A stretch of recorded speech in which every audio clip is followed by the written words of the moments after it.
Good morning. Good morning, Ann. How are you, Ann? More depressed than I think I've ever been in my life. I am so upset about the situation with Jeremy. I know. Audrey and I were talking about it last night. You know, when I think that all this time he has been imagining that he's going to be crippled for the rest of his life, it's awful. I never dreamed. I know. Of course, I thought the same thing. And the fact that he doesn't want me to adopt him because he thinks I'm going to be saddled with a son who can't do anything, it's breaking my heart, Audrey. Well, there are two things that we have to accomplish here. First of all, we'll have to reassure Jeremy that there isn't going to be any residual damage. And even if there is, the value of a human being isn't measured by the state of his health. It's the state of his heart and mind that matters. But, Steve, he hasn't confided in me. Well, now, I think maybe he was just ashamed to. Or maybe he felt that he was making a sacrifice for you, and to tell you would spoil it.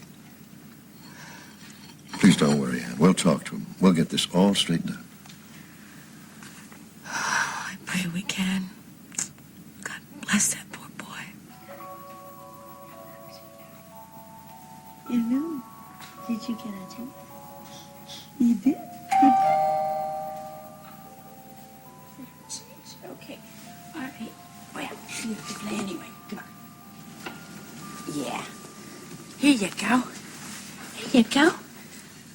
Yeah. We're for toys and everything. There you are. Okay, coming. Yeah. Okay. Yep. Good morning, Monica. Glad I'm not waking you. Monica? Hello.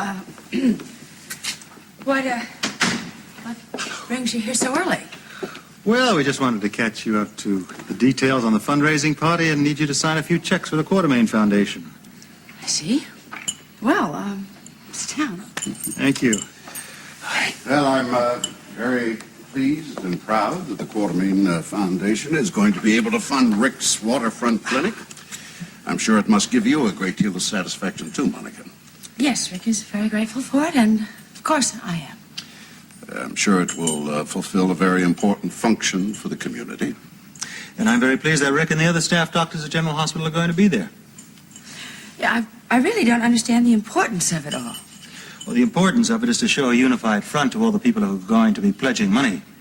And we are asking for an awful lot of money. Oh, that's true. How much, if I may ask? Well, I've pledged myself to raise the full $20 million so that the fact that Frank Smith pulled out of the venture isn't going to penalize General Hospital. Isn't it incredible how two youngsters like Luke and Laura could jeopardize the whole project? Has Rick had any news about Laura at all? No, he hasn't, Edward. I'm afraid he hasn't heard anything. Anything at all.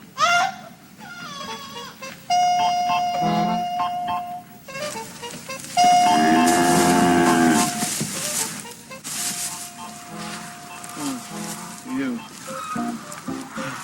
Good morning, ladies.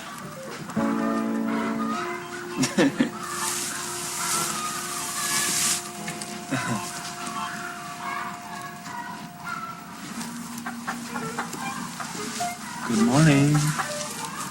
Or as my wake-up service said. Good morning. Good morning.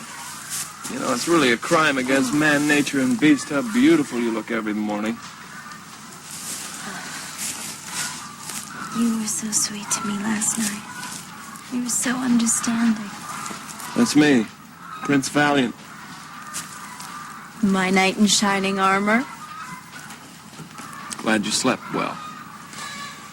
I slept miserably. I was up every 10 minutes. First of all, I had to move away from you. You were driving me crazy. You were making me ache. I moved over here. Then I had to shoo all the chickens, good morning, away.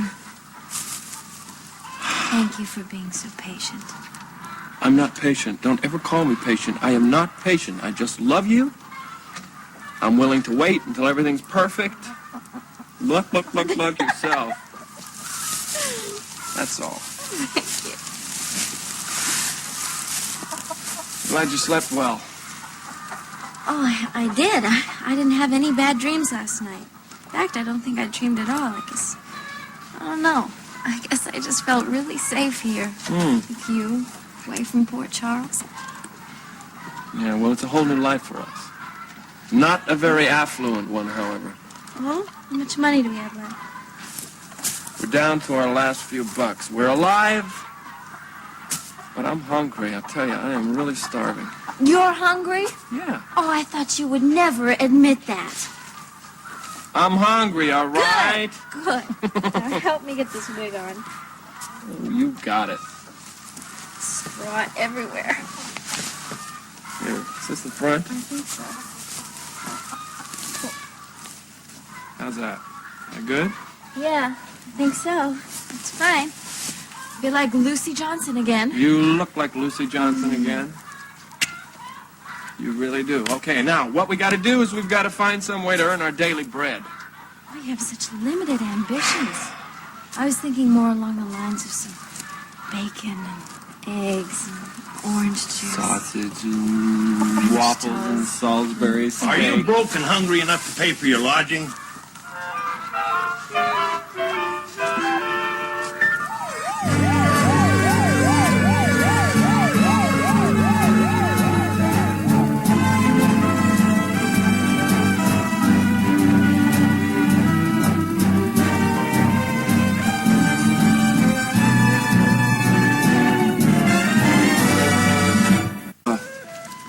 Sir, we're really very sorry about this. We didn't take anything. You can search us. You see, it was just so late last night that we didn't want to wake anybody up to ask if we could sleep in the barn. That's all right. I'm glad you got a good night's sleep. Well, we'd be happy to do some work for you if you have any jobs around anything to pay for this. Well, that's good news. I'm a little short-handed just now. How are you at milking cows? Cows? I love cows. I majored in milking in college. Listen, I hate to call my husband a liar, but the closest he ever came to a cow was taking a bottle of milk off the shelf at the grocery store. And I wouldn't want your cows going on strike because my husband manhandled them.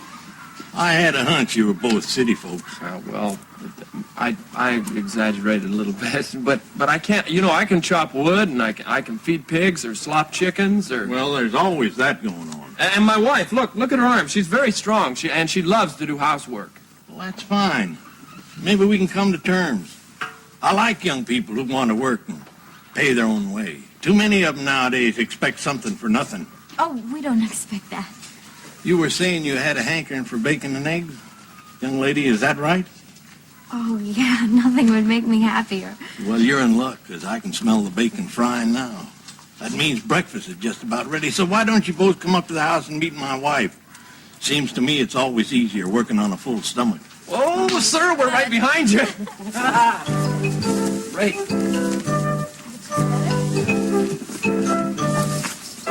Let's go.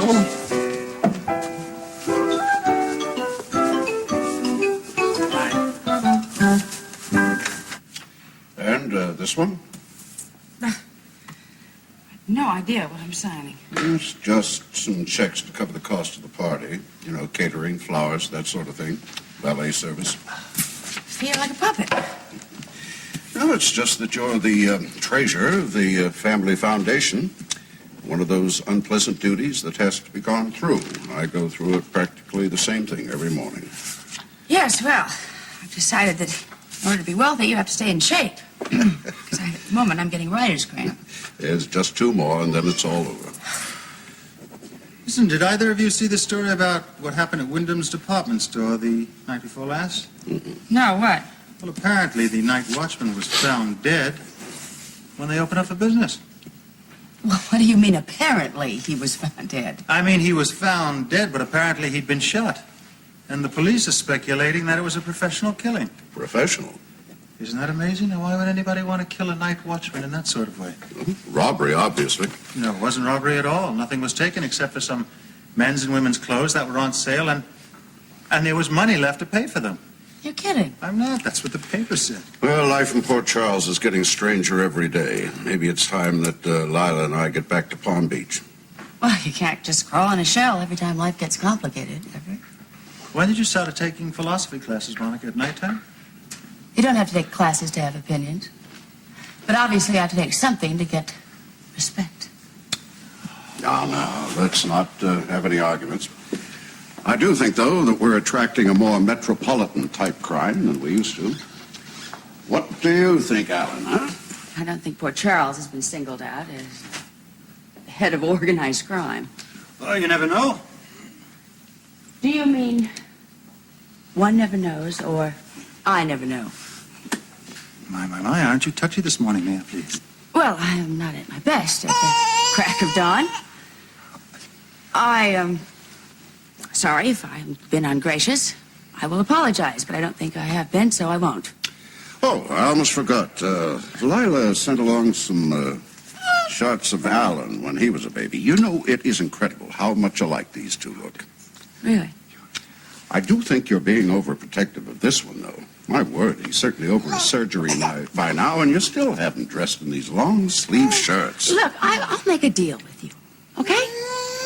You and Alan take care of the fundraising. I'll take care of baby raising. And I will start right now. And that's taking the baby for a nap. I didn't mean to insult you. No, it's not about insulting me, Edward. Sorry, I had a long day yesterday, and I got up on the wrong side of the bed, and if you want me to see you out, I will. If not, you can excuse yourselves, all right? No, we'll find our own way out. You go ahead, Monica. Fine.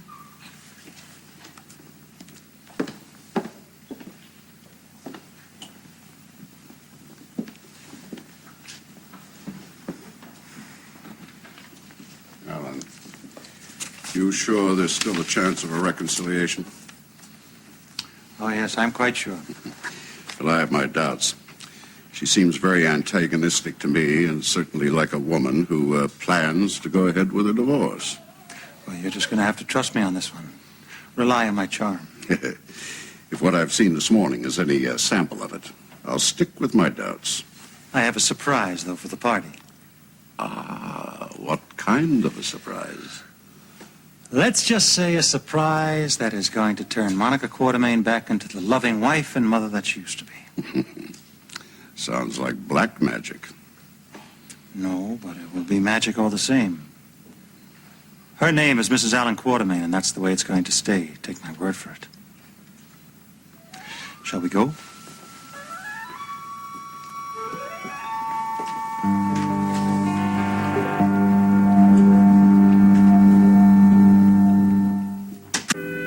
Well, I got my hat, and there are my keys. Now, you sure you don't want to wait and drive down to the hospital with us? No, I'm going to go by myself now. Oh, good. Morning, Audrey. Hello, Jack. Now, why don't you use the key we got for you? Doggone if I don't keep forgetting. How are we going to cure you with that, huh? Who knows? Come on in. Hey, Steve. Hello, Jeff. Hey, Annie. Hi. So how's Jeremy doing this morning?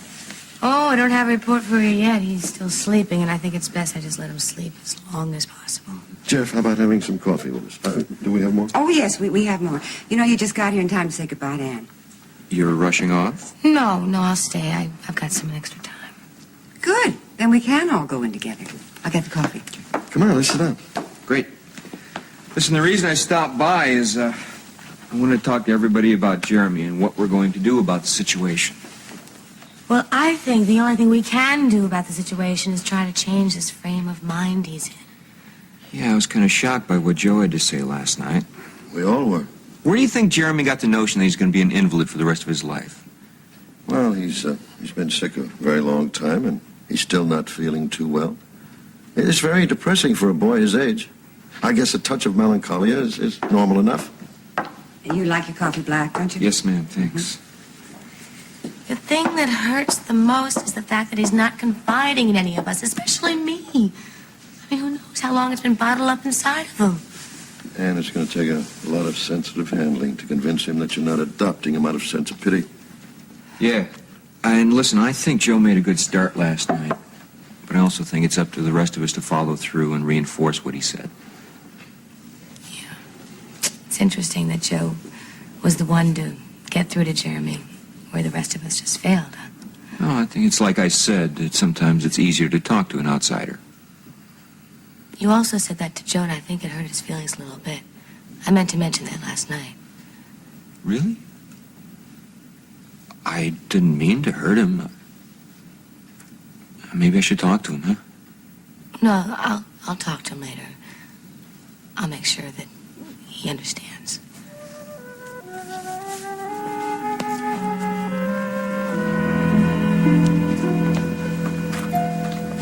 Have you read this? Yeah, I heard it on the late night news. And I read all about it over breakfast this morning. Doesn't make any sense to me. Yeah, well, I guess it's just part of the hazards of being a night watchman. Job has certain built-in risks. I mean, you're there working and somebody comes in, some sort of a bum or something. Carrying a .38 caliber handgun? Huh. That's a pretty first-class bum. Well, okay then, he's a burglar. I obviously don't know as much about the case as you do. I don't see how you're going to tie this thing in with the Smith situation, though, or even the organization itself. Make it sound like I want to tie it in. Well, don't you?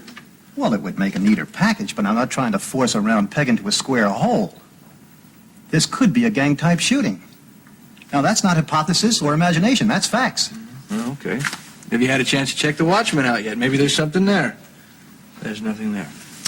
He had absolutely no connections with the underworld.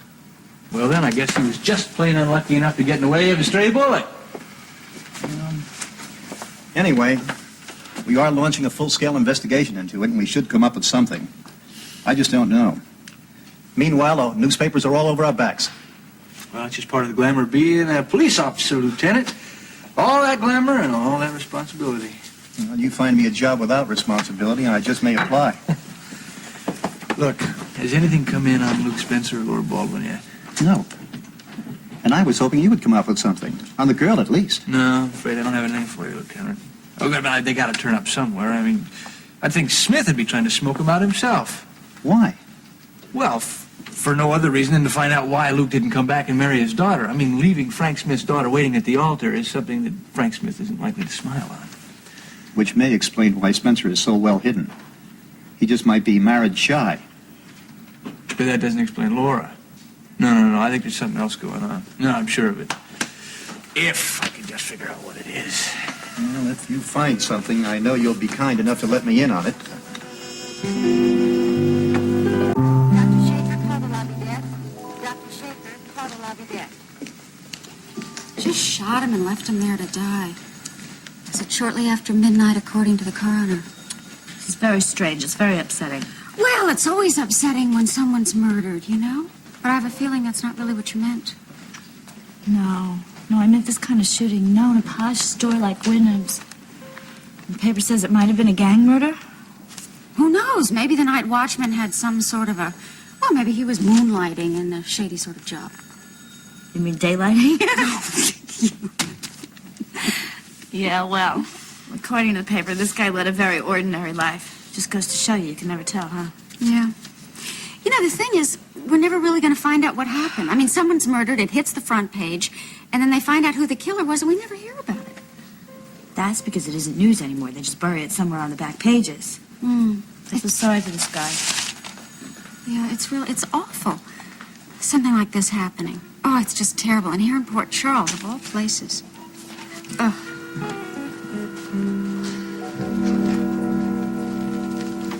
But I'm not giving up on finding Luke and Laura, Lieutenant. Now, I've got people at the airport, the bus stations, train depots, and they've all got comprehensive descriptions of both of them. Well, that's fine. But what happens if they decide to hitchhike out of town? Well, then that's a contingency I'm really not prepared to face. But I can't do anything about it. But I think Laura's long blonde hair is going to help us in finding her. I really do. We're going to come up with something, and I know it. What we need is a description of what she was wearing the day she took off. Maybe I can get that if I talk to Scotty. Might as well do some to earn my paycheck. Otherwise, people are going to start asking what you're doing sitting behind this desk here. You see, I wouldn't have your job for the world. There's not enough gratitude. You can say that again. Come in. Lieutenant, I've got some news on the Wyndham thing. What is it? These were dug out of the trash bins in the department store. It's a man's suit and a woman's dress. I don't know if they mean anything, but I thought you ought to see them. Can I see that? That's Luke Spencer's wedding suit. What about the dress? I would lay odds it belongs to Laura Baldwin. But we've lived here most of our lives. There's not much excitement, but we make a living off the farm. And we enjoy the peace and quiet. Land, I don't know how anybody can stand living in the city. Well, it does get awfully hectic at times. Have you decided yet where you're going to settle down? Well, no, sir. Actually, we thought we'd kind of take a look around the country first. Well, it's nice to be young and able to wander around. Would you like anything else to eat? Oh, no. This is just fine. Thank you. She's quite a cook. I should say that she is. Well, as much fun as it may be to sleep in haylofts, it seems to me that a newly married couple ought to have a nice room to stay in. Now, Dad and I have a spare bedroom with a nice, comfortable bed. And if you're interested, I could let you have it for $15 a week. Fantastic. We'll take it. I just happen to have $15 on me. It's our last bit of money, but I will earn more by the end of the week. Gracious, don't you want to give your wife at least a chance to see the room? Oh, she'll see it, but Mrs. Johnson is kind of an old-fashioned type of girl. She lets the man of the family make all the decisions. Is that right? That's right. Oh, yes, that's right. Whatever he says goes for me, too. That's right. Thank you, sweetheart. This has been a wonderful breakfast, and as you can see, my Lucy loves to eat. Well, I'm so glad you enjoyed it. It was delicious. Thank you. Do you like to cook, Miss Johnson? Oh, no, Well, I'm not please, really please, very please. good This at is, it. I'm Lloyd. This is Lucy. I'm not really very good at it, you see. Don't let her fool you. She is a fine cook. She needs a little more practice, you understand? Well, maybe I can give you a few tips. Yes, thank you. I'd appreciate that. Take it from me, there's nothing nicer than having a wife who can cook. Don't know how I've gotten along with it all these years without one. I believe you, sir. Well, I guess the next thing on the agenda is to try and find us some work. Unless, of course, you have any jobs around here that you need done on a permanent basis? Not enough to make it worth your while, I'm afraid. Well, we always have chores. Chores, yes, but not what you'd call permanent work. These two have to think about making money. Well, that's true. I'm sorry we can't help you out that way.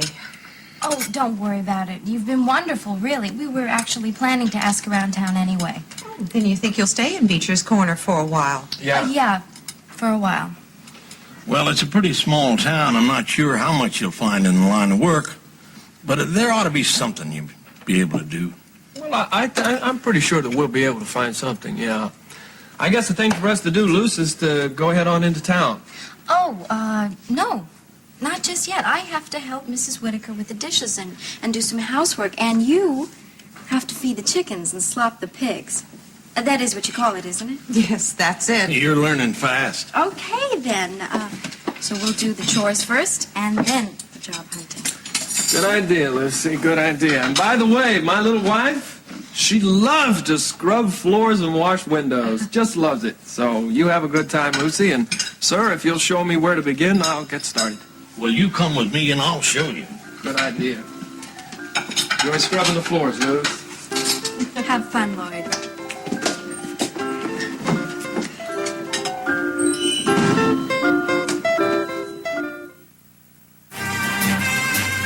General Hospital will continue in a moment. Well, thank goodness it's air conditioned in here. Good morning, Diana, Bobby. Good morning. Wow, this is quite a crowd. Good morning. How are you all today? We all is doing just fine. Not too bad. Jeff, I'll check in. Thank you. All right, yeah, I'll check in. Has Edward and Alan Quartermain come in yet? Oh, yes. Steve, both of them are upstairs in your office waiting for you. Oh, wonderful. How's everything been going today? Well, so far, so good. All right, just a minute. I'll be right there. Come on. All right. That was very Jeff, impressive. Thank you very much. All right. Bobby, I'll take over for you. Oh, thank you, Ann. Okay, listen, I am going to take my break now, so if anybody wants me, I am going to be in the cafeteria. Okay. Bobby, wait up. You're just the lady I wanted to see. Who, me? Yes, you, ma'am. Oh, well, that's very good because I'm just about to take my break. Oh, good. Well, I'll buy you a very good cup of coffee on your break, if I may. Okay, I never turned down a free cup of coffee. Okay. Hi, Diana. Hi, Joe. Nice to see you, Joe. Yeah. Oh, good morning, Joe. Listen, How was Jeremy this morning? he was sleeping before I left. I wanted to thank you so much for last night. You have no idea how much I appreciate Well, I was just very glad to be able to help. it. It really meant a lot to me, Joe. I mean, at least I know now what the problem is, and Jeff and I can decide what to do about it. Thank you. Yeah, I'm sure that the two of you will be able to figure out exactly what the right thing is to do.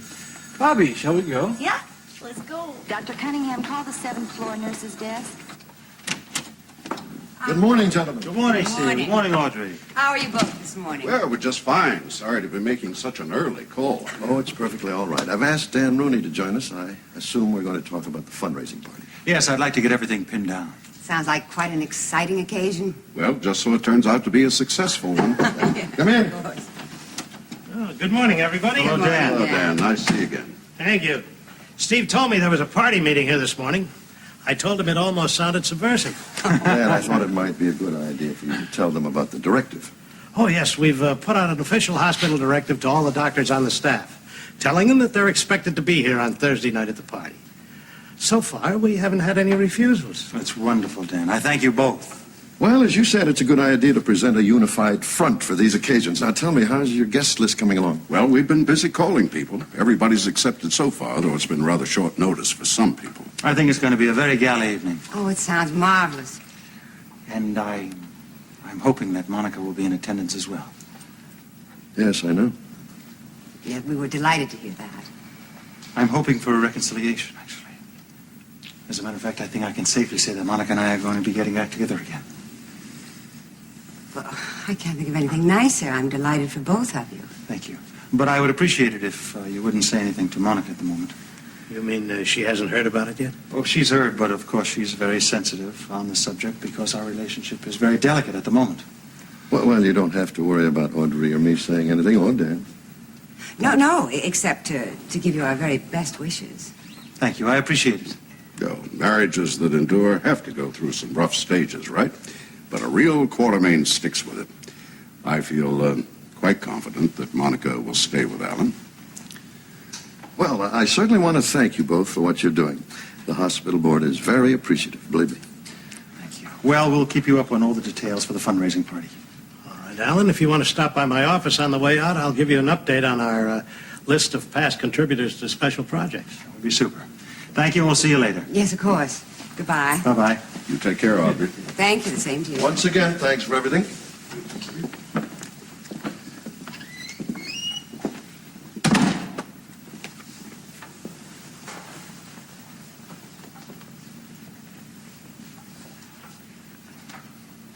Well, who's going to say it, you or me? Say what? Steve, what is going on? I mean, Rick Weber asked for a leave of absence for himself and Monica Quartermain so they get married and go on a honeymoon. And now Alan Quartermain says there is some hope of a reconciliation. What is going on? In the words of a wise old philosopher, my dear, I see no gossip, hear no gossip, and speak no gossip. Dan Rooney's directive to the entire staff. Huh? Exactly. I respect everyone's privacy, and when it comes to man-woman relationship, I'm chief of staff, nothing more. So you're asking me to keep my mouth shut and don't speculate, huh? Precisely. Have I mentioned lately what a receptive wife you happen to be? No, not lately. Then let me apologize. There you are. Nurse Blevins, on the 5th floor desk. Thank you, Joe. You're welcome.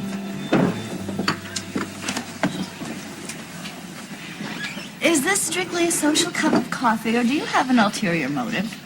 Well, you ought to know about us private investigators by now. We have an ulterior motive for everything. Sounds provocative. Actually, there's a couple of things that I'd like to talk to you about. I spent some time with Cliff Stoddard earlier today. Somehow, I could never imagine that man having a first name. Cops seem to have that effect on me. That Cliff's an all right guy, and he's a pretty good cop. So, Bobby, how's your Aunt Ruby doing? She's fine. Is she back at work yet? No, not yet. Dr. Hardy gave her some time off. He always does that when somebody has some personal problems. That's probably the best idea. Yeah, well, he did the same thing for Jessie. You know, she's still pretty shaken up over whoever it was that broke into her apartment like that. I can't imagine. Well, we're very lucky that your Aunt Ruby is going to get well. Yeah, I was real scared there for a while. So now I think it's time that you and I get down to a little serious talk and start leveling with one another. What do you mean? Don't I always level with you, Joe? No, as a matter of fact, usually you get into your fancy footwork and avoid answering my questions. I don't want either one of us playing games today, Bobby. Why? What are you talking about? The police are not convinced that the shooting at Wyndham's department store was any random incidental burglary. I suppose you've heard about it. Yeah, Diana and I were reading about it in the paper. Why? What do they think it was? There's a tie-in with your brother. How could there be? I have some evidence right here that shows that your brother was in the store. What? The police found a suit of men's clothing in the trash. Wyndams. See if you recognize that.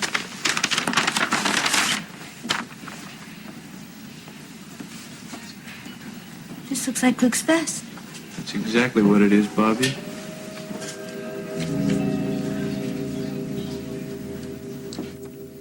Here we are. As you see, it's nice and light and airy.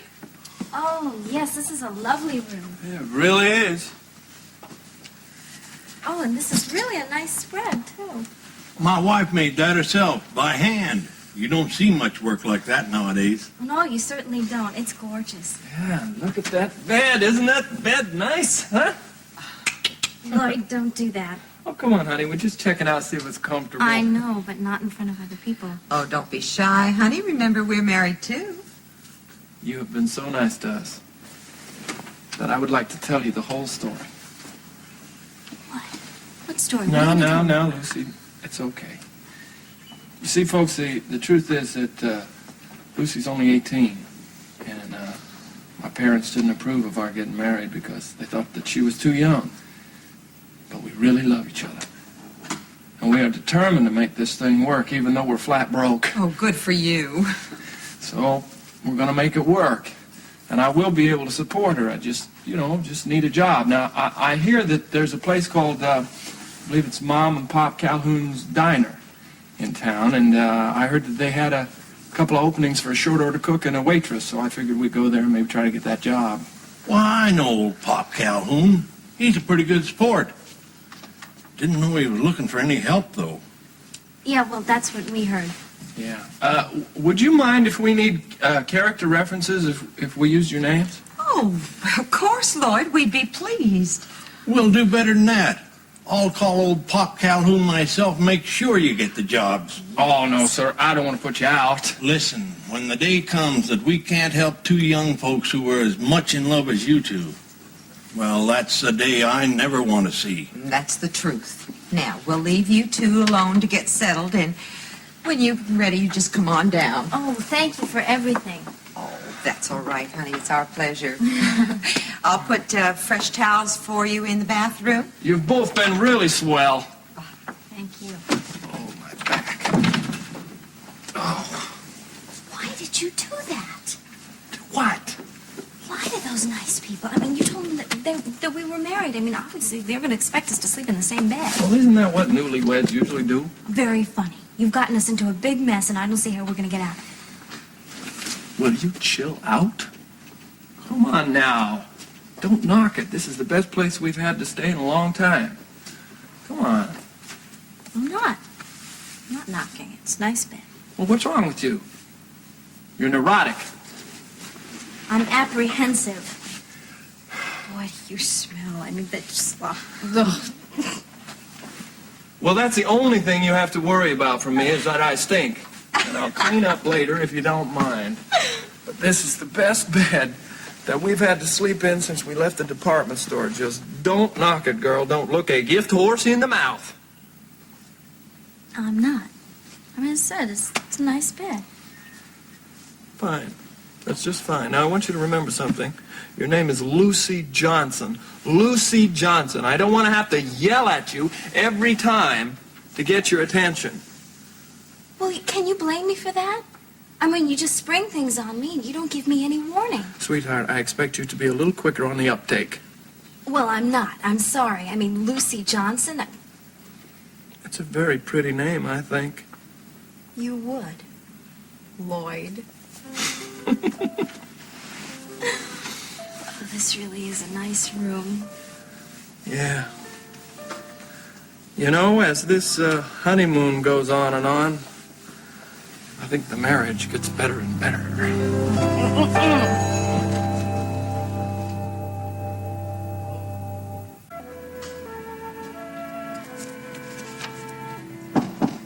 Come in.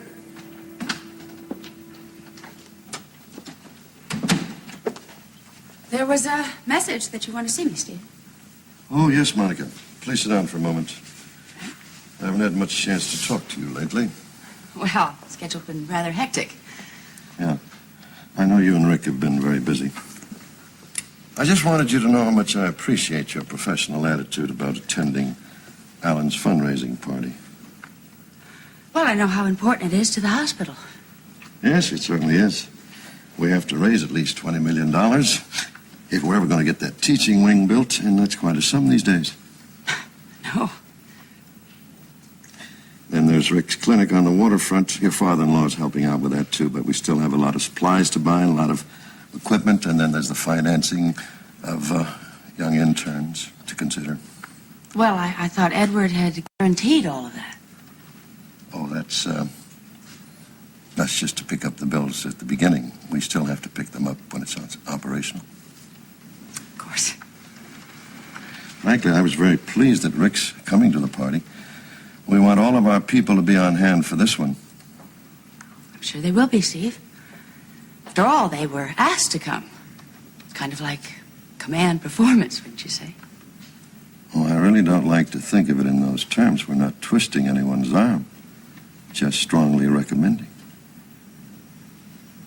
Now, if we may take a moment to talk personally. How are things with you? Personally, they're fine. I'm glad to hear that. I know the past few months have been very difficult for you, but you've been doing splendid work, and I'm happy to see that nothing has affected you professionally. Well, you taught me, Steve. You taught me to separate my mind from my heart. I wouldn't be a very good pupil if I didn't do that, would I? I just want you to know that I hope everything turns out the way you want it to. The way that's best for all concerned. It will, won't it? I mean, eventually, it will all work out. Not always, I'm sorry to say. I can't stop thinking about Frank Smith's wedding party for his daughter and how that tragedy has affected all our lives. It still seems to go on affecting them, too. Dr. Thompson to ICU stat. Dr. Thompson to ICU stat.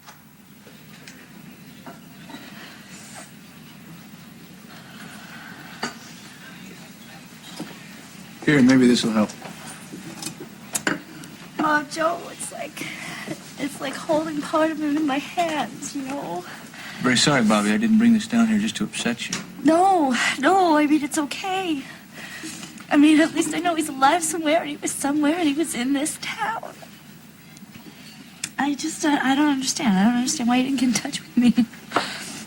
He's on the run, Bobby, and he's scared. At least that's the way I've got it figured. Look, I'm sorry. I need this back. It's still classified as police evidence. Of course. I want you to keep absolutely quiet about this, Bobby, and about everything I'm about to tell you. Okay. They also found a dress in the trash, which the police feel may belong to Laura.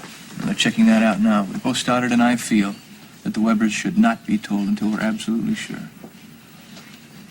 Hey, wait a minute. They're not trying to pin the shooting thing on Luke, are just they? calm down. Of course not. We're not trying to do that at all. This was obviously a professional hit. A silencer was used. And those bullets were pretty obviously meant for Luke and Laura. I feel that there's a contract out on both of them right now. And what's more, Bobby, I think you know all about it.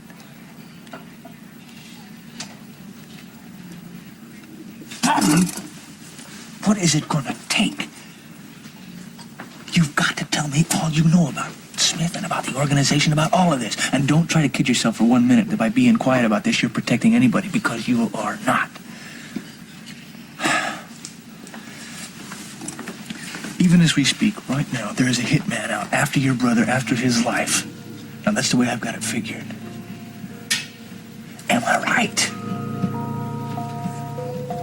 doing serious business here. It's your idea. Just stay out of the way. Yeah, just tie it up to right I'll this tie it middle up to part here. right here. Fine, fine. Oh, boy. You're absolutely sure you saw this in a movie, right? Yep. And it's a darn good idea. Yeah, darn good idea. I wish you'd stop going to the movies, girl. You've seen more movies than anybody I ever heard of. So there you got it. It's a great idea, unless the Whitakers come in here and think one of us is trying to hang ourselves. Don't be ridiculous. We're not going to leave it up during the day. Okay, fine. Oh. All right, now what? Well, now we just throw a blanket over it, and at night, we both have privacy. It was Clark Gable and somebody else. I don't know. But it did win an Academy Award. No kidding. That's terrific. Academy Award. Yeah. She was a madcap heiress, and he was a reporter, I think. Mm-hmm. Well, I am no reporter, and you're hardly my idea of a madcap heiress. But I'll tell you one thing. If You didn't have much choice, did you? I always have a choice. Always. Oh, baby, this is not going to last forever. It isn't. The whole game's going to be over as soon as we decode the book, find out who the left-handed boy is. Then we go back. And then you have a lot of decisions to make, you know that. We won't be playing a game anymore. We won't be Mr. and Mrs. Johnson. But I want us to be Mr. and Mrs. Luke Spencer. Don't say anything. Don't say anything. Just promise me you'll think about it, all right? I can put up with these walls of Jericho because I'm going to tear them down. And when I do, you're going to be my wife. That's what I want.